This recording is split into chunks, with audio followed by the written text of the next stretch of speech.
Thank you, the Leave Society, for giving me the opportunity to be among such dedicated and devoted professionals. I'm so delighted. And I'm delighted to see Dr. Vineet Bhushan Gupta also. After so long, we are meeting. So it is always pleasure to be in his company. Thank you so much. So before proceeding to today's topic, which is intellectual disability and comorbidity. पहले हम बात करेंगे intellectual disability की. तो यहाँ पे professionals हैं. So I want this lecture to be more of interaction. मैं भाषण देना नहीं चाहती हूँ. I want it should be more of an interaction. All of us should work as a team, as a doctor, as a professional. We call it a multidisciplinary team. What is multidisciplinary team? जहाँ पे developmental pediatrician है, psychologist, special educator, speech therapist, and parents. Everyone work in coordination for the improvement of children. So to work as a team, we should interact. तो मैं चाहती हूँ कि आप भी कुछ सवाल पूछें और मैं भी बीच में हम interaction करें ताकि it should not be a boring lecture. So जैसा कि हम जानते हैं कि ऑलमोस्ट 10% बच्चों को डेवलपमेंटल डिसेबिलिटीज़ होती हैं, isn't it? So पर ज़्यादातर जो डेवलपमेंटल प्रॉब्लम्स हैं वो हमें पता लगती हैं जब बच्चे स्कूल जाने लगते हैं. But that is the time when we have lost the critical age of the child. In development paediatrics हम हमेशा बात करते हैं गोल्डन पीरियड की. वो गोल्डन पीरियड होता है 0 to 3 years. जब बच्चा 0 to 3 years में होता है तो उस समय उसका ब्रेन बन रहा होता है, which is called neuroplasticity. And this is the time, if we identify the problems and we give early intervention and stimulation, then we can improve the outcome of the child. We can reduce the morbidity and we can improve the outcome, make the child more successful in life. But as I said कि majority जो problems हैं वो नहीं पता लगती हैं. हमें पता कैसे चलेंगे? अगर हम उन चीज़ों के बारे में अवेयर होंगे. पता होगा तभी. our eyes will see only if our mind knows. तो क्या क्या प्रॉब्लम्स हो सकती हैं जिसकी वजह से डेवलपमेंटल इश्यूज होते हैं, हम उसके बारे में बात करेंगे. सो डेवलपमेंटल डिसेबिलिटीज़ में बहुत सारे इश्यूज आते हैं जिसकी मैं भी लिस्ट बनाएंगे हम. There can be mental disabilities, there can be physical disabilities, there can be social disabilities, there can be multiple disabilities, hearing, visual. So there are number of disabilities. Then what is intellectual disability? Anyone? Students है ना यहाँ पे, एक एक करके कुछ बताएंगे. कब बोलते हैं इंटेलेक्चुअल डिसेबिलिटी? आज का टॉप. हाँ बोलो बोलो, शाबाश.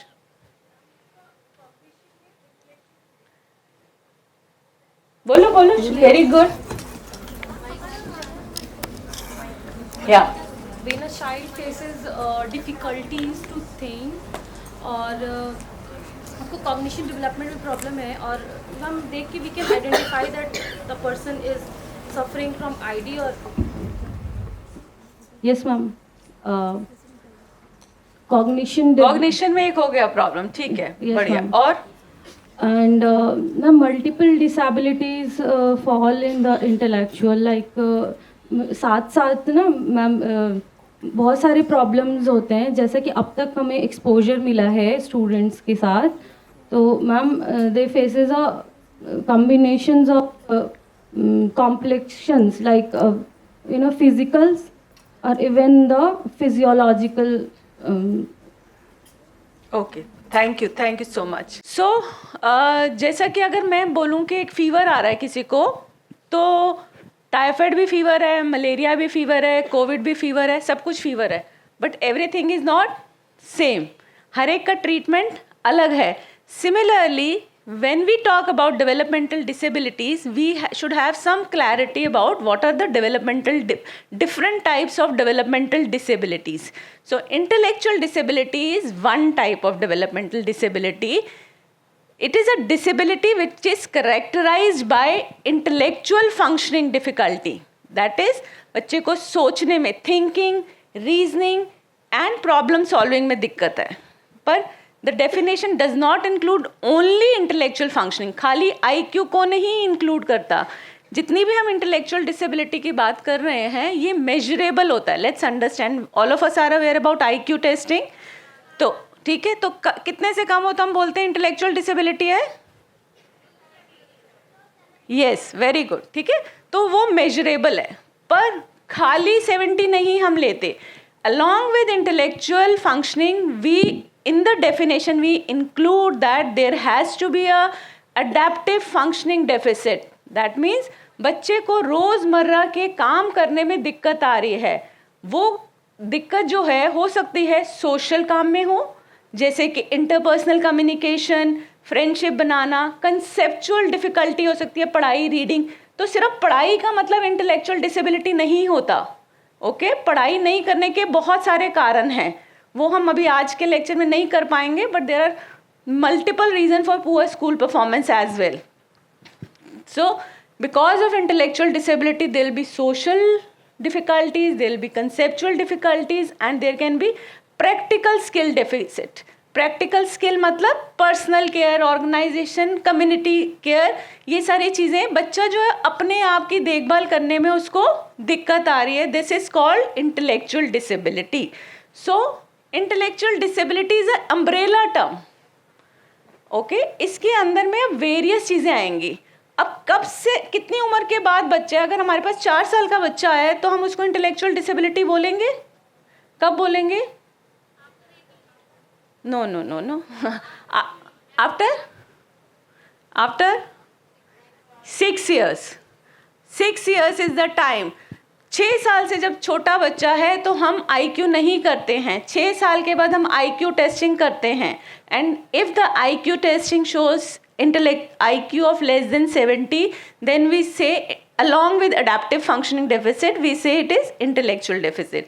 But if a child is less than 5 years or 6 years, then we see the developmental quotient which is known as DQ. developmental quotient से जब हम आज देखते हैं तो different domains होते हैं, motor domain, social, language, और cognitive, तो these are different domains। अगर इन सब में अगर बच्चा डिले हो रहा है तो हम टर्म यूज़ करते हैं global developmental delay, okay. So a child who has a delay and is young is called global developmental delay. तो ग्लोबल डेवलपमेंटल डिले और आईडी दो डिफरेंट टर्म्स हैं, it should not be use vice versa नहीं है। ऐसा नहीं है कि हर बच्चा जो ग्लोबल डेवलपमेंटल डिले है आगे चल के इंटेलेक्चुअल डिसेबिलिटी बनेगा, ऐसा नहीं होता। But yes, a child who has intellectual disability in the younger age he will have global developmental delay. I hope I am clear. So अब इसके क्या क्या कारण हो सकते हैं, बड़ा ज़रूरी है, जैसा मैंने बताया फीवर आ रहा है तो जानना बड़ा ज़रूरी है कि what is the reason behind it, तभी हम उसका इलाज कर पाएंगे। सिमिलरली इंटेलेक्चुअल डिसेबिलिटी हमने बताया एक अम्ब्रेला टर्म है कि बच्चे को ये IQ है और आपने उसके हिसाब से उसका IEP और बना के उसकी ट्रेनिंग कर रहे हो, पर क्यों हुआ बच्चे को, आगे क्या होएगा, घर में और बच्चे आएंगे तो उनको तो ऐसी दिक्कत नहीं होगी। तो हमारे दिमाग में बहुत सारे क्वेश्चंस होते हैं जिनको हमें जानना ज़रूरी है, हमें भी और पेरेंट्स को भी। तो उसकी क्लैरिटी के लिए हमें चाहिए कि we find out what is the underlying reason behind it. तो अंडरलाइंग रीज़न सब क्या हो सकते हैं, एक होता है, इसको हम 3 सेट्स में डिवाइड करते हैं। एक होता है ड्यूरिंग प्रेगनेंसी, एक before pregnancy and after pregnancy, ठीक है। So prenatal, natal, perinatal and postnatal, very good. So प्रीनेटल क्या हो सकते हैं, क्रोमोसोमल एब्नॉर्मैलिटीज़ इसको बोलते हैं, जेनेटिक डिसऑर्डर्स। अगर फैमिली में या कोई भी एक जेनेटिक डिसऑर्डर है जिसकी वजह से बच्चे, फैमिली में बड़ी सारी फैमिलीज़ में ऐसा होता है कि कुछ इश्यूज चल रहे होते हैं, मेटाबॉलिक डिसऑर्डर्स, ऑटोजोमल, आपने सुना होगा जेनेटिक डिसऑर्डर ना, ऑटोजोमल डोमिनेंट, ये सारी चीज़ें, तो जब वो चल रही होती हैं तो चांसेस होते हैं कि वो आगे बच्चे में जा सकती हैं। तो हम उन सारी चीज़ों के ऊपर ध्यान दें। क्रोमोसोमल डिसऑर्डर जैसे जेनेटिक डिसऑर्डर, डाउन सिंड्रोम है, फ्रेजाइल एक्स है, सुना है ये सारी चीज़ें, हाँ, तो फ्रेजाइल एक्स है। तो मैं आगे केसेस भी दिखाऊंगी, I will show you few cases जिसमें एक बच्चे को था तो दूसरे बच्चे के भी चांसेस हो जाते हैं। तो we have to be careful, इस बच्चे को तो हमें देखना ही देखना है, बट आगे के लिए safety is equally important. Other causes होते हैं क्रोमोसोमल के बाद, मेटाबॉलिक डिसऑर्डर्स होते हैं जिसमें बॉडी में किसी एंजाइम्स की कमी हो सकती है, फिनाइल कीटोन्यूरिया और गैलेक्टोसीमाई, बड़े सारे डिसऑर्डर्स होते हैं इसमें। तो एज अ डॉक्टर हम वो सारी चीज़ें रूल आउट करते हैं। एंड देन मैटरनल इन्फेक्शंस, जब भी आपके पास बच्चा आता है तो आई एम प्रीटी श्योर पहले हम हिस्ट्री ज़रूर पूछते हैं कि जब बच्चा पेट में था तो कोई दिक्कत तो नहीं थी, ड्यूरिंग प्रेगनेंसी मदर में कोई इन्फेक्शन की हिस्ट्री तो नहीं है, ये सारी हिस्ट्री ली जाती है। और फिर उसके बाद होता है पेरीनेटल फैक्टर्स। पेरीनेटल फैक्टर्स मतलब कोई बच्चा प्रीमेच्योर हो गया, लो बर्थ वेट है, मदर को ड्यूरिंग प्रेगनेंसी बहुत सारी इश्यूज हो सकते हैं, हाइपरटेंशन हो सकता है, उसकी मूवमेंट्स कम हो सकती हैं, इन्फेक्शन हो सकता है, टॉर्च इन्फेक्शन आपने सुना होगा, ठीक है, उसमें होता है टॉक्सोप्लाज्मोसिस रूबेला, साइटोमेगाले। तो कई तरह के डिसऑर्डर्स होते हैं, कई तरह के इन्फेक्शंस होते हैं, जिससे जब बच्चा पेट में है तो बच्चे की ग्रोथ पे, मेंटल ग्रोथ पे बहुत फ़र्क पड़ता है। And eventually it can lead to intellectual, जो आपके पास बाद में प्रेजेंट करेगा एज अ इंटेलेक्चुअल डिसेबिलिटी। तो आपके पास जब भी बच्चा है इंटेलेक्चुअल डिसेबिलिटी, आपको ये देखना बड़ा ज़रूरी है कि ये किस वजह से हुआ। कोई ऐसी वजह है जिसको हम ट्रीट कर सकते थे, जैसा कि डॉक्टर साहब ने अभी हाइपोथायराइड के लिए बताया, या फिर कोई ऐसी चीज़ है जो आगे बढ़ने वाली है, मेटाबॉलिक डिसऑर्डर्स जो होते हैं वो आगे बढ़ेंगे तो बच्चा धीरे धीरे डिटीरियोरेट भी हो सकता है, या ऐसी प्रॉब्लम की वजह से हुआ जो आगे तो नहीं बढ़ेगी पर इवेंचुअली बच्चे की लाइफ पे इफ़ेक्ट करेगी। Then comes the postnatal factors. Postnatal factors होते हैं जैसे कि इन्फेक्शंस हो गया बच्चे को जन्म के बाद में, मेनिंजाइटिस, एनकेफ्लाइटिस सुना होगा आपने, या बच्चे को कोई हेड ट्रॉमा हो गया, या फिर environmental factors. So environment also plays a very very important role. Poverty, lack of education, families जहाँ पे डिवोर्स या सेपरेशन और अब्यूज़, इस तरह की जो भी चीज़ें होती हैं ये भी हमारे बच्चे के ऊपर, डेवलपमेंट के ऊपर इफ़ेक्ट करेंगी। तो एक हो गया इनहेरेंट और एक हो गया एनवायरनमेंट, तो दोनों का इंटरेक्शन ज़रूरी है, दोनों चीज़ों को हमें देखना बहुत बहुत इम्पॉर्टेंट है। So as far as the common comorbidities goes, as I said, depending on the cause, किस वजह से बच्चे को प्रॉब्लम इंटेलेक्चुअल डिसेबिलिटी हो रही है, उसी हिसाब से हम कॉमन कोमॉर्बिडिटीज़ देख सकते हैं। कॉमन कोमॉर्बिडिटीज़ हो सकती हैं कि बच्चे को सुनने में दिक्कत हो सकती है, विजन में दिक्कत हो सकती है, देखने में। सुनना और hearing and vision should be evaluated in all the children who have intellectual disability, because इसी से ही बच्चा सीखता है, देख के और सुन के ही सीखता है। अगर साथ में as we said multiple comorbidities हैं, अगर साथ में ये भी दिक्कत होगी तो बच्चे को आगे चल के सीखने में बहुत दिक्कत आएगी। मैं बार बार एक ही बात पे एम्फेसाइज कर रही हूँ, जब भी आपको बच्चे को मैनेज करना है, आपको एक पार्ट नहीं, सिर्फ ID is not the only thing, आपको पूरे बच्चे को मैनेज करना है, क्या क्या वजह है, किस वजह से, ताकि उसका होलिस्टिक इम्प्रूवमेंट होना चाहिए।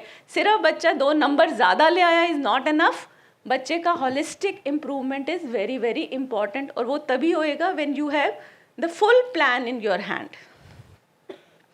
सो हमारे पास में जो कोमॉर्बिडिटीज़ हैं उसको हम डिफरेंट टाइप्स में डिवाइड कर सकते हैं। One is a medical comorbidities. अगर एक बच्चे को डाउन सिंड्रोम है तो हो सकता है उसको साथ में हार्ट की प्रॉब्लम होगी, थायराइड की प्रॉब्लम होगी और सारी, तो वो हम एज अ डॉक्टर हम वो सारी चीज़ें देखते हैं। देन हो सकता है उसको न्यूरोलॉजिकल प्रॉब्लम है, जैसे डॉक्टर विनीत भूषण ने बताया, बहुत सारे बच्चे आते हैं सीजर्स और ADHD, उनको उस तरह की प्रॉब्लम है, न्यूरोलॉजिकली इफेक्टेड है, तो हमें उस एरिया में हमें देखना है और उसको ट्रीट करना है, जहाँ दवाई की ज़रूरत है दवाई देनी है। Secondly comes sensory problems, as I said, vision and hearing problem. फिर होता है other neurodevelopmental disability. Other neurodevelopmental मतलब एक बच्चे का इंटेलेक्चुअल डिसेबिलिटी हो सकता है, उसको साथ में मोटर डिसेबिलिटी भी हो, तो उसको हम क्या बोलते हैं, सेरेब्रल पैल्सी। ठीक है, तो हमें 2 चीज़ों में कंफ्यूज नहीं होना, cerebral palsy and intellectual disability एक ही चीज़ नहीं है, मैं अभी आगे डिस्कस करूँगी just to make it more clearer. Then there can be associated speech problem, speech and language problem. There can be behavioral problem. There can be autism. तो ऐसा हो सकता है कि autism का एक बच्चा है जिसमें साथ में उसको autism भी है और intellectual disability भी है। तो हम सिर्फ इंटेलेक्चुअल पे नहीं काम करेंगे, हम उसके ऑटिज्म एंड इंटेलेक्चुअल डिसेबिलिटी सब चीज़ पे काम करेंगे. As I emphasised on the fact के ये सारी चीज़ें हमें कोशिश करनी चाहिए. आई नो आप लोग स्कूल में काम कर रहे हैं, जनरली आपके पास बच्चे 4-5 साल के बाद ही आते हैं, but at least as a professional we should be aware कि हमें इन्हें जल्दी से जल्दी डायग्नोज करना होता है. Early identification and intervention. First 2 to 3 years is the golden period of life. Always remember, first 1000 days बोलते हैं हम इसको, कि अगर हम फर्स्ट 1000 days में बच्चे को आइडेंटिफाई करके हेल्प करते हैं, then the results are quite rewarding. उसके लिए अगर हम देखते हैं कि मॉडल होता है जिसको आज हम डेवलपमेंटल सेंटर मॉडल बोलते हैं, इस मॉडल में आपकी पूरी टीम है, मल्टी डिसिप्लिनरी टीम जिसके लिए हमने बात की. There is a development paediatrician. जब बच्चा आया, बच्चे को पूरा मेडिकली इवेलुएट किया जाता है, क्या क्या इशू हैं, अगर न्यूरोलॉजिस्ट की ज़रूरत है, जेनेटिसिस्ट की ज़रूरत है, जिस भी प्रोफेशनल्स की ज़रूरत है, उनकी हेल्प लेके डायग्नोज बना के और उनके IAPs बनाए जाते हैं with the help of therapist and like occupational therapist, special educators, and उन बच्चों की प्रोग्रेस फॉलो की जाती है. तो this is how we follow these children. As I told you, this is the trajectory of development. जो green line है वो है एक बच्चा जो टिपिकली डेवलप कर रहा है, and red line when he is not developing typically. So the gap between the two, this is called the zone of modifiability. हम जितनी जल्दी इसको पिक करते हैं and the quality of services, intervention जो हम प्रोवाइड करते हैं, what is the timing when we provide intervention, we can minimize the impact of the disability on the child. This is what is our aim is. So now going back again to, जैसे मैंने बताया ID एक चीज़ है, अब एक होता है global developmental delay. Global developmental delay तब हम बोलते हैं when a child is younger, then when we cannot label the child as a intellectually disabled. But we have to work in that direction. Obviously उसी तरह से हमें काम करना है, पर उसका हमने DQ टेस्ट किया. DQ टेस्ट जब हम करते हैं और देखते हैं कि 2 और more domains, 2 and more than 2 domains are less than 70, then we label the child as global developmental delay. Clear हो गया GDD क्या है और ID क्या है. And gross fine motor, speech, language, cognition, ये सब चीज़ों में हम देखते हैं. जैसे एग्जाम्पल लेते हैं, एक 15 month old girl child came and delayed milestones, not speaking, not able to sit. Developmental history में माइलस्टोन्स डिले हैं, मोटर्स, तो हमने उसका फाइन मोटर्स भी देखे, सब कुछ डिले आ रहा है उसका. ये बच्चा आया हमारे पास में 15 months में, एंड तो ये कोई तो 15 months के हिसाब से, although I know you people see more older children, तो बट डेवलपमेंट पता होना चाहिए यंगर चिल्ड्रन का भी. तो this is at 15 months we expect a child to be running, walking, pointing, all those things should be there. अभी जो इसकी डेवलपमेंट है वो 7 महीने के बच्चे जितनी है. And when we and after therapy also child has improved. अभी इसमें कोई बता सकता है क्या है डायग्नोसिस? Down syndrome. ठीक है, वेरी गुड. सो अब अगर बच्चे को जब हम एग्जामिन करा, तो जब हमने एग्जामिन किया, we see other features of Down syndrome which includes facial dysmorphism, simian crease, all of you are aware है ना, डिप्रेस्ड ब्रिज.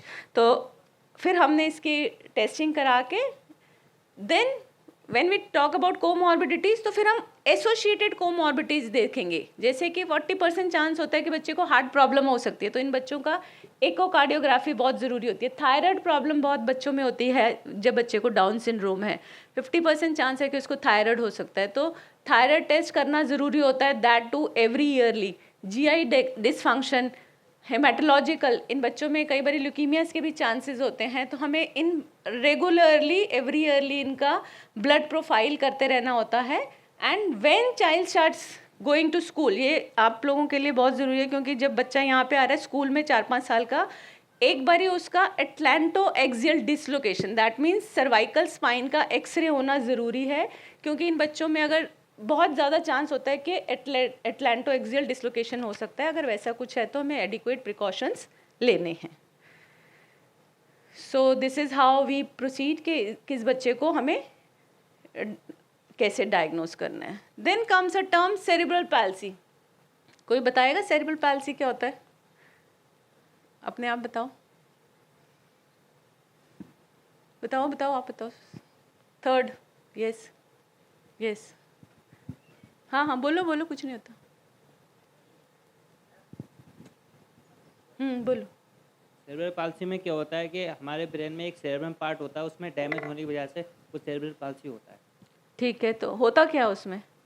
तो उसमें हाँ? बॉडी पोस्चर खराब, क्या करते हैं मैम उसकी बॉडी मूव करती है, मतलब एक जगह पे वो नहीं रहता, कंट्रोल नहीं होता बॉडी के ऊपर, बॉडी stable में नहीं कंट्रोल? रहती। अच्छा ठीक है, तो ये और हाँ जी, हमारे बीच में स्पेशलिस्ट हैं हमारे, हाँ, डॉक्टर विनीत भूषण हैं जो who is the authority on cerebral palsy. Ma'am it's a non progressive term. Very good, ये very तो ना ही ज़्यादा आगे बढ़ता है, मतलब जहाँ है वहीं रहता है, Very नॉन good. प्रोग्रेसिव है ये, वेरी गुड वेरी गुड और तो- इसे ख़त्म भी नहीं किया जा सकता। Very good.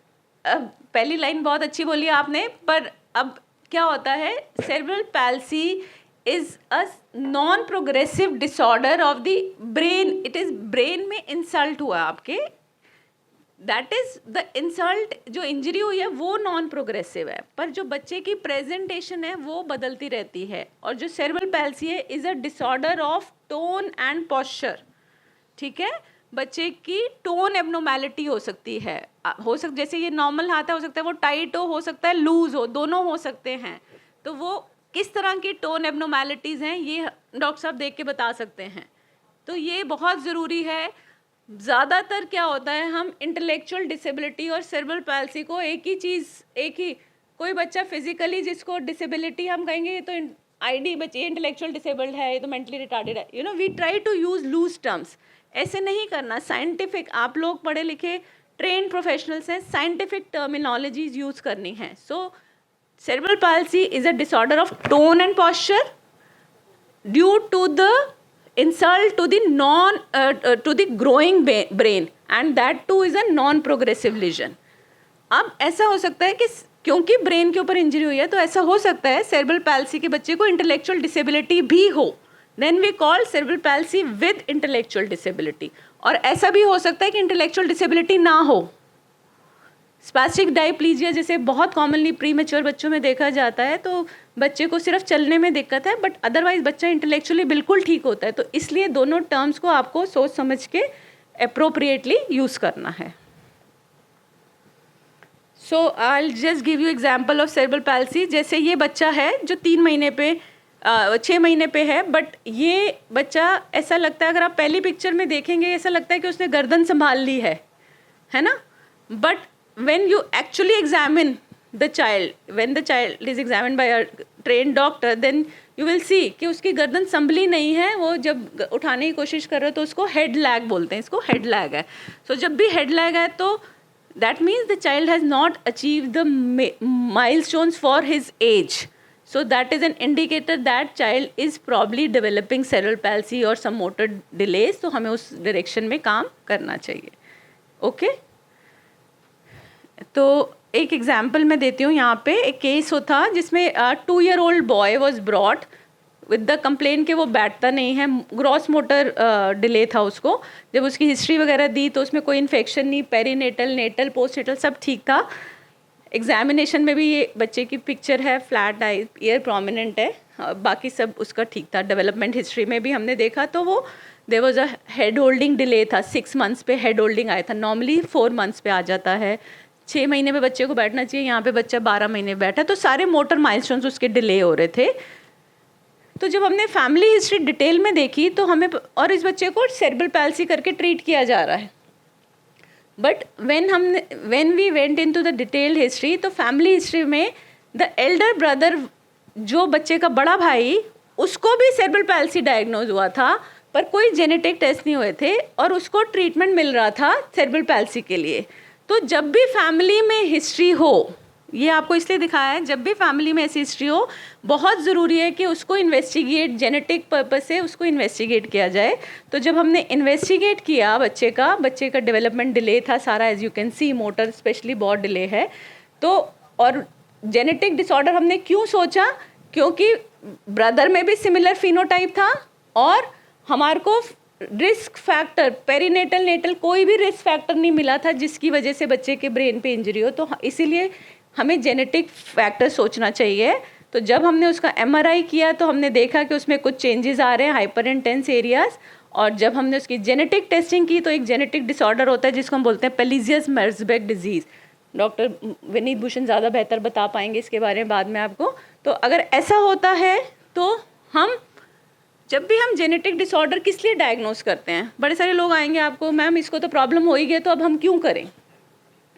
इसीलिए करना है ताकि फ्यूचर प्रेगनेंसी में अगर अभी हमें पता है कि इस बच्चे का ये डायग्नोसिस है, next time when ever the mother is carrying और या फैमिली में कोई भी सब्सिक्वेंट फ्यूचर प्रेगनेंसीज हो रही हैं तो उस समय हम ड्यूरिंग प्रेगनेंसी ये टेस्ट करके देख सकते हैं कि बच्चा जो मदर के वूम में जो बच्चा है उसको ये प्रॉब्लम तो नहीं है। अगर वो प्रॉब्लम है तो हम डिसकंटिन्यू कर देते हैं और अगर प्रॉब्लम नहीं है तो हम प्रेगनेंसी को कंटिन्यू करते हैं। तो हम इसको बोल रहे प्रिवेंशन, हम आने वाली प्रॉब्लम को हम बचा सकते हैं। So that is the advantage of genetic diagnosis and genetic counselling, very very important. तो जब भी बच्चा आ रहा है इंटेलेक्चुअल डिसेबिलिटी, आपको देखना ये स्पास्टिसिटी तो नहीं है, इसको हम क्या बोलते हैं, सिजरिंग बोलते हैं, ठीक है। और अगर एक बच्चा जो है एक ही हाथ यूज़ कर रहा है तो उसको हम बोलते हैं कि भाई उसके एक साइड में वीकनेस हो सकती है। मैं बहुत ज़्यादा मेडिकल टर्म्स में नहीं जाऊंगी। जब भी बच्चे को प्रॉब्लम है तो विजन, हेयरिंग, जैसे इस बच्चे में हम देख रहे हैं कि थोड़ा स्क्विंट नज़र आ रहा है, आपको तिरछापन आँखों में नज़र आ रहा है, ये सारी जांच करनी बहुत ज़रूरी है क्योंकि इससे ब्रेन पे इफ़ेक्ट आता है। अगर हम बहुत टाइम तक अगर इसके आइज़ को नहीं ट्रीट करेंगे तो हो सकता है आँख की रोशनी चली जाए। तो बच्चे की आँख को जांच करके आँख का इलाज करना भी ज़रूरी है। तो जब भी एक बच्चा जिसको सेरेब्रल पैल्सी भी है, डिले भी है या इंटेलेक्चुअल डिसेबिलिटी भी है, तो उन सब में हमें vision, hearing problem, seizures is very very important, behavioural disorders, psychological problems, ये सारी कोमॉर्बिडिटीज़ बहुत कॉमनली देखी जाती हैं। देन न्यूट्रिशन, क्योंकि बच्चे को स्पैस्टिसिटी एंड फीडिंग प्रॉब्लम्स हो सकती हैं तो उनके खाना, उनकी बॉडी की ग्रोथ नहीं हो रही है, मैल न्यूट्रिशन होता है। कई बार हमें इन बच्चों में सेरेब्रल पैल्सी बच्चों में हमें ट्यूब डालनी पड़ती है, गैस्ट्रोस्टमी बोलते हैं उसको, पैग बोलते हैं, एक ट्यूब डाल के फिर उसको फीड किया जाता है क्योंकि बच्चे को स्वॉलोइंग में प्रॉब्लम होती है। तो डिपेंड करता है कि उसको कहाँ पे लीजन हुआ है ब्रेन में, किस वजह से दिक्कत है, उस हिसाब से हम कोमॉर्बिडिटीज़ को हैंडल करते हैं। सो इन सब का क्या इफ़ेक्ट होता है, the effect of this is that parents के ऊपर बहुत ज़्यादा फाइनेंशियल बर्डन है, उनकी मेंटल हेल्थ पे। बच्चे को अगर दिक्कत है तो it is affecting their mental health also and it is, और अगर हमें नहीं, इग्नोरेंस की वजह से काफ़ी जनरली ये प्रॉब्लम जो हैं काफ़ी डिले पकड़ी नहीं जाती हैं और काफ़ी लेट पहुंचती हैं, तब तक इम्प्रूवमेंट के चांसेस भी कम होते हैं, टाइम कंज्यूमिंग होती है एंड अगर इम्प्रॉपर रेफरल और मेडिकल सपोर्ट सिस्टम हो तो उससे प्रॉब्लम आ सकती है। So as I show you, तो this is a child with CP with intellectual disability, as you can see, ठीक है। अब उसको देख रहे हैं, उसको चलने में टोन की प्रॉब्लम है और उसको चलने में दिक्कत आ रही है। तो ये सेरेब्रल पैल्सी अलग चीज़ है, इंटेलेक्चुअल डिसेबिलिटी अलग चीज़ है। ओके, अब एक और टर्म होती है जिसको बोलते हैं ऑटिज़म। ऑटिज़म के बारे में कौन बोलेगा कुछ? ऑटिज़म के बारे में तो बता ही देंगे। एनीवन? बोलो बोलो बोलो फटाफट। ऑटिज़म कैसे फ़र्क करते हैं? ऑटिज़म की बेसिक डेफिनेशन कोई बता दे। It is a neurodevelopmental disorder. And सामने लिखा हुआ है तुम्हारे सर। no, हाँ ठीक है। यस मैम, इसमें बेसिकली कम्युनिकेशन में, इंटरेक्शन में, and it is an umbrella term also, कि इसमें बहुत सारी मैम आपको सिम्टम्स देखने को मिलेंगे, and every autistic child is different to each other. Very good. Thank you हाँ, तो इसमें क्या होएगा? सोशल मैम, सोशल इंटरेक्शन में प्रॉब्लम आएगी, कम्युनिकेशंस में basically. So how will you differentiate it from the ID? एक बच्चा है जिसको इंटेलेक्चुअल डिसेबिलिटी भी है और ऑटिज्म भी है, तो आप कैसे पता लगाएंगे? Ma'am basically ma'am autistic childs को जिस तरह से हम देखा है मैम कि आईडी वाले जो बच्चे होते हैं वो सोशली इन्वॉल्व होने की कोशिश करते हैं, बट जो ऑटिस्टिक होते हैं वो अलूफ़ रहने की कोशिश, वो अलूफ़ ही रहना पसंद करते हैं। तो हम वहाँ पर उनको देख सकते हैं। एंड द आईडी चाइल्ड में होता है कि आईक्यू बहुत ज़्यादा कम होते हैं, बट ऑटिज़म में भी जैसे आई हैव मेंशन्ड कि it is an umbrella term.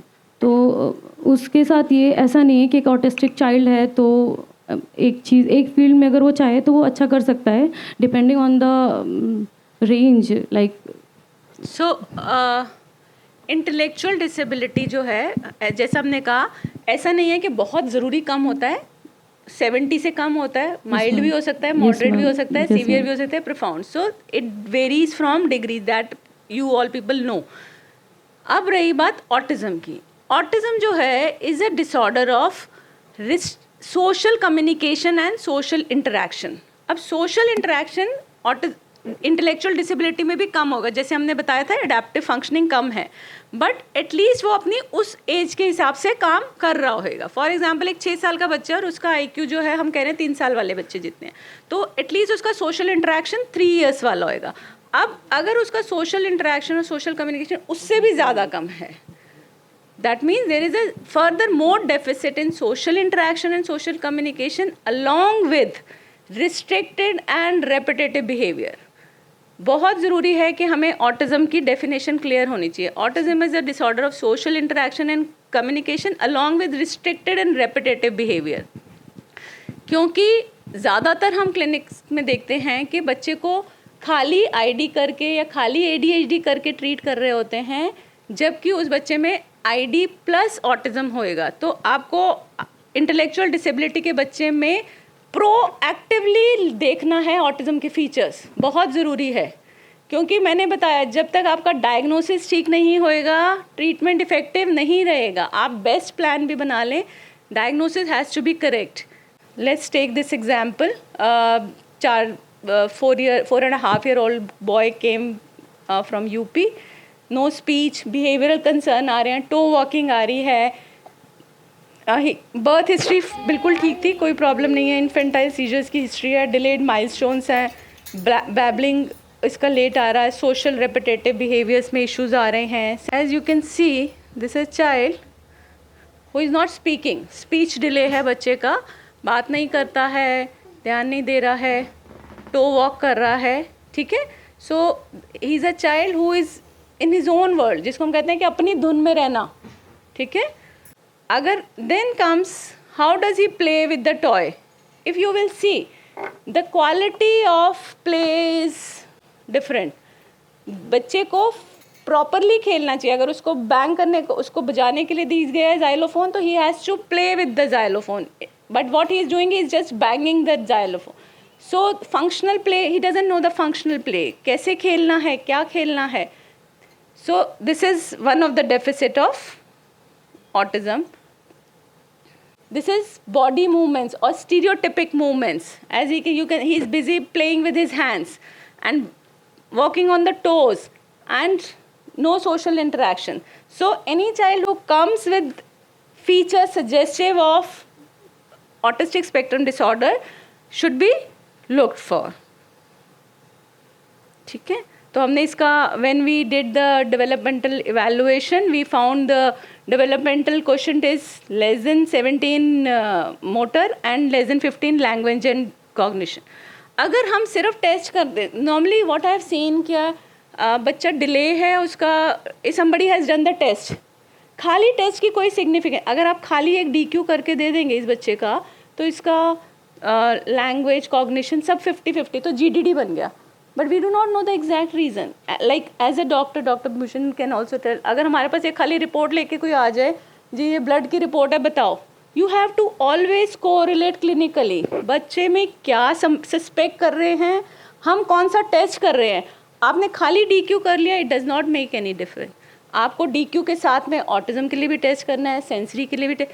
So you have to have a provisional diagnosis in hand. उसके हिसाब से आप असेसमेंट प्लान करते हैं. उस असेसमेंट में जो निकल के आता है उसके हिसाब से फिर थेरेपी प्लान होती है. So this is how we proceed. So इसका हमने जब DSM ऑटिज्म के लिए देखा, it is clearer now the different disabilities. And अब इसमें क्या होता है, when a child is not speaking, as you can see, I will just show you this video. हाँ, अब इस बच्चे को there is no communication this child has. He wants mother's attention, he doesn't know how to communicate. Then what happens? Behavior comes. He start hitting the mother. So these are called the behavioral. तो हमारे पास बच्चा लेके आएंगे कि बच्चा मारता है बहुत मेरे को, बट क्यों मार रहा है, what is the reason? Is it only the intellectual disability or it is the autistic features or both? Then accordingly make the plan. And these children are also more prone for poor sleep and dietary problems also arises. And this is another intellectual disability. So they are more prone for other immune dysregulation, language disorders, gastrointestinal problems, sleep disturbances and seizures is very very important. Let's understand जो treatable चीज़ें हैं उनको ज़रूर treat करना है. Seizures are almost seen in almost 30% cases of autism. So a child who is doing well, improving and suddenly deteriorates and start having seizures. So by giving medication you can improve the outcome. सो अब ये जितनी भी चीज़ें हैं, specially autism है with intellectual disability, so it can be syndromic. मतलब etiology में what is the reason behind it, हो सकता है कोई सिंड्रोमोजेनेटिक डिसऑर्डर और हो सकता है नॉन सिंड्रोमिक, जो हमने पहले कॉजेज डिस्कस किए हैं.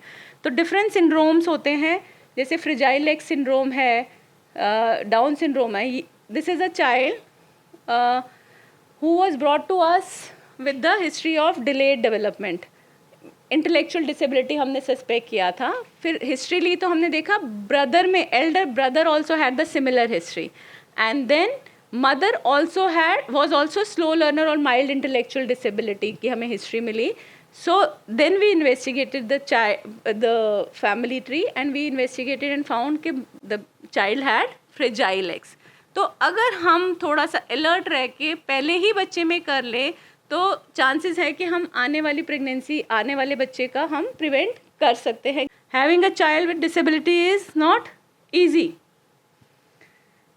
देन ये एक और जेनेटिक डिसऑर्डर होती है जिसको हम बोलते हैं सोटा सिंड्रोम, जिसमें बच्चे को लार्ज हेड है, बच्चा बहुत बड़ा होता है, इंटेलेक्चुअल डिसेबिलिटी के साथ ही आया है, डिलेड है, started walking at 27 months of age, dysmorphism है. तो जब भी हम क्लिनिकली एग्जामिन कर रहे हैं, we have to look into the different physical symptoms.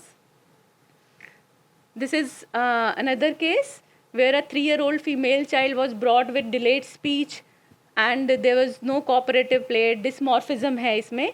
जब इस बच्चे का हमने इन्वेस्टिगेट किया तो एक डिसऑर्डर होता है जिसको हम बोलते हैं विलियम्स सिंड्रोम.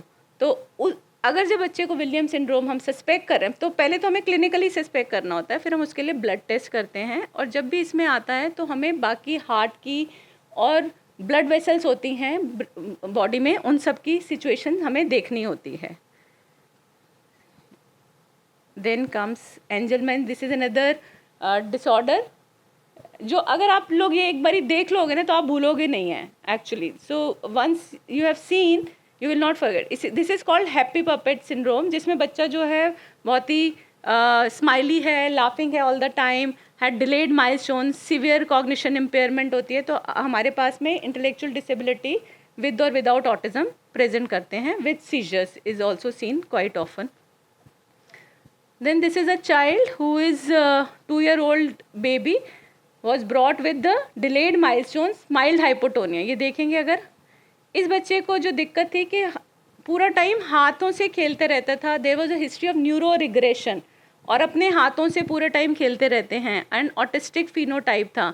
तो कोई बताएगा कि क्या इम्पॉर्टेंट होता है इसमें, कोई अगर फीमेल चाइल्ड है जिसमें न्यूरो रिग्रेशन है तो एक प्रॉब्लम होता है जिसको हम बोलते हैं रेट सिंड्रोम.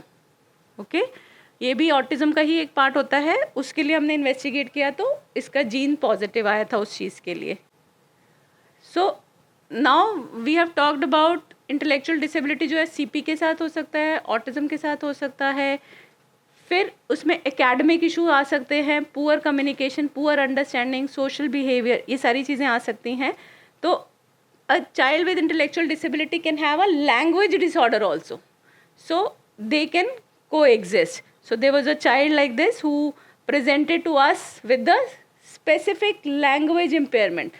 So language, एक बच्चा जो नहीं बोल रहा फॉर एग्जाम्पल, उसके कई रीज़न हैं. हो सकता है उसको इंटेलेक्चुअल डिसेबिलिटी है, हो सकता है उसको हेयरिंग प्रॉब्लम है, हो सकता है उसको ऑटिज्म है.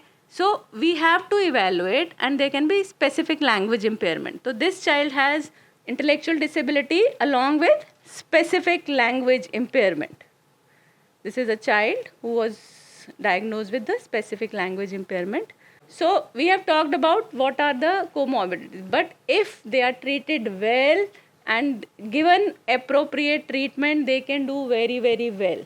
Learning disability पता है किसी को? बताओ, बोलो बोलो.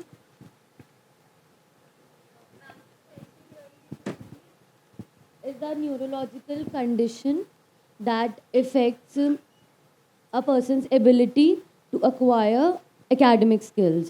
Very They good. have challenges in reading, writing, academic skills like mathematics, and also ADHD sometimes.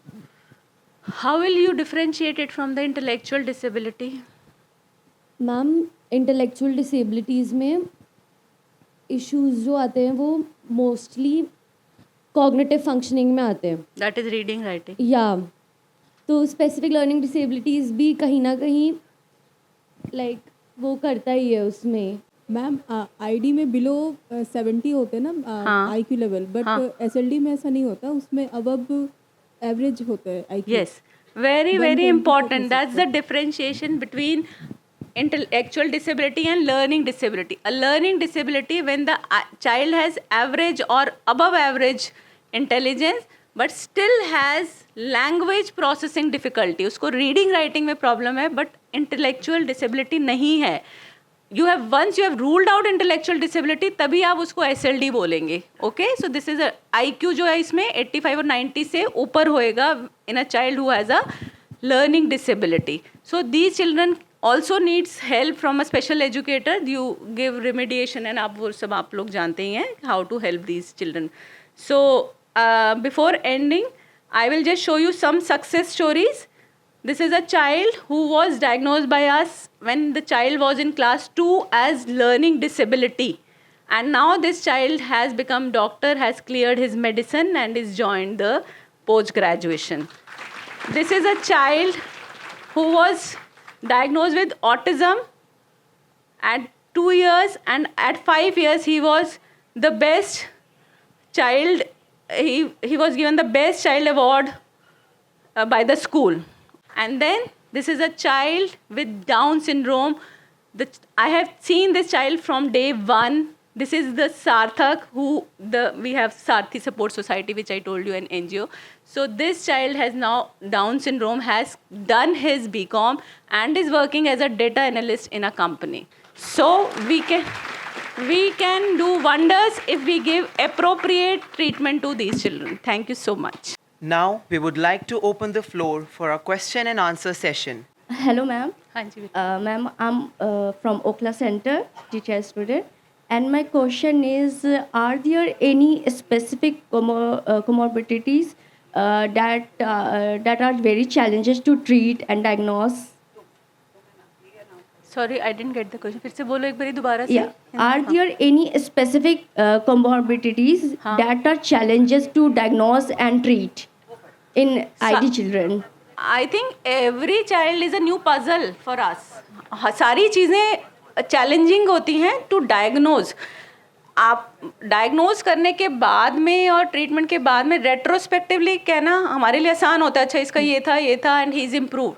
But once a new child comes, every child is a puzzle. We have to go sequentially, scientifically, क्या diagnosis है, क्या क्या इसमें problem, जैसे हमने down syndrome की ही बात की, तो उसमें हमने फॉर एग्जांपल एक बच्चे जिसका हमने थायराइड नहीं किया, हमारे पास आते हैं बच्चे डाउन सिंड्रोम का आया, अब उसका आज तक कभी बाहर पेरिफेरी में कहीं बच्चा हुआ डाउन सिंड्रोम होता है, इसका तो कुछ नहीं कर सकते, छोड़ दो ये तो बस.